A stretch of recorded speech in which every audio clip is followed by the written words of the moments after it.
So I'm Monica, and what drew me to therapy was, I think, my love for different cultures and also being a daughter of an immigrant. So this student is a 12th grader. He has autism, and so he's been in speech for like most of his life.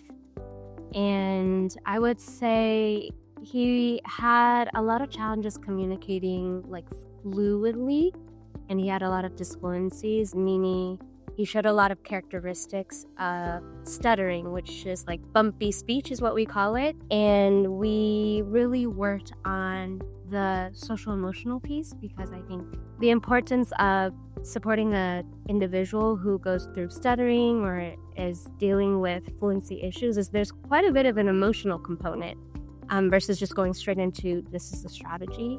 And I think that has opened up such a deep connection of having him even understand like, wow, I have a space to kind of connect that stuttering happens when I'm feeling stress or stuttering happens when I'm in new environments, and allowing him to even talk about what's happening with his body, what's going through his mind, even revisiting kind of how he was feeling as a kid. It's been really great because I think kids who are older may be difficult for them to feel like they progressed, but he kind of was that student who I think really still had so much room to grow if we're just willing to lean into kind of getting to know the heart of them and believing that there might be a way to get to them if we also are willing to be a bit creative as well. One thing I really learned is we often may ask really deep questions. I don't know, at least I like to know my students really deeply,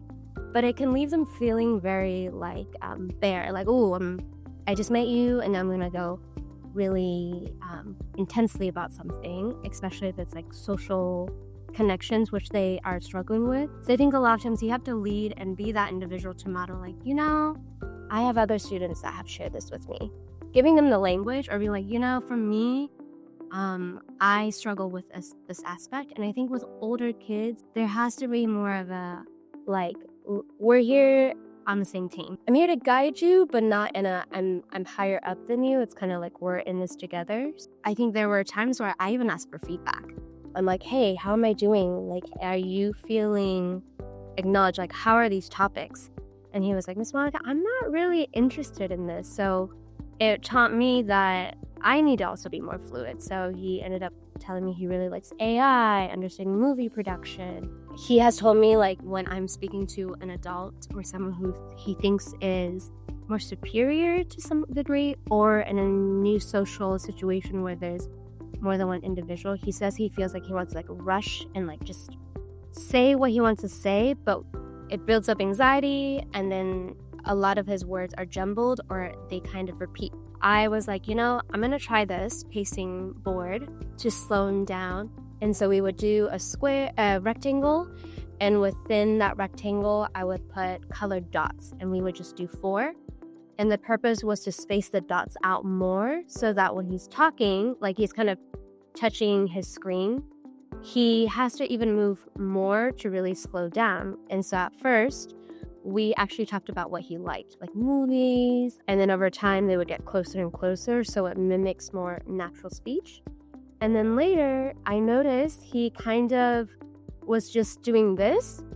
And I kind of asked him, I'm like, do you prefer something that's less noticeable? And so we've transitioned completely to him just talking with his fingers, which is great because it can be very discreet and it can be helpful as well. A lot of times, I don't know is it's a quick way to say, let's keep it going. But if we bring it back and be like, I really want to understand what that I don't know is, you give them agency again. And so I think a lot of times we really need to think about, what does this kid struggle with? And when they say something, validate it, but be willing to create space for them to express more. I broke down the different types of I don't knows. Is this an I don't know because I need processing time? Is this an I don't know because I'm not comfortable talking about this? Is this an I don't know because I need you to reword what you said? Or is this an I don't know because I need a little bit of your help to answer this question? Oh, the other one is I don't know because I need a break. it has been really helpful because I realized a lot of times he needed me to reword something or say it more to the point. But I realized the moment I started using his pacing board, talking about shows he liked, he started to have more of these very, like a little bit of like an empathetic side of him. So we would kind of watch these like superhero trailers, and he'd be like, "Oh, I'm so sorry, Miss Monica. Like, I'm so sorry that I'm spoiling this." And I think it could seem small. To me, that means a lot from a student like him, because before he was just very, I don't know, very short. And so for him to kind of make a comment like, "Oh, I'm so sorry that I'm spoiling this movie." Yeah, having him just start from there and then really speak more deeply about what he's going through, I think were big wins for me, actually. Because it's a topic he likes, and when you're talking about sci-fi and characters, you're starting to use names that are interesting, like character names that are not like common. So when I'm like, "What did you say?" I think it doesn't make him feel like you don't understand me, but it makes him feel like, "Oh, this is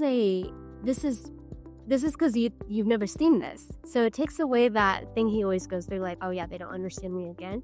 And today he caught himself and like used his finger. It was like, "Wow, I said that wrong. Let me do it again." So there's been more self-awareness. The moments of correction, I put it on me and like, "I don't know this character's name. I've never heard of it. Can you say that again?" There's more of that, okay, like I kind of want to teach you about this. I want to show you what I like. So it flows better, and like our sessions move by pretty quickly. You just see this momentum where you're letting them kind of lead the way a little bit more.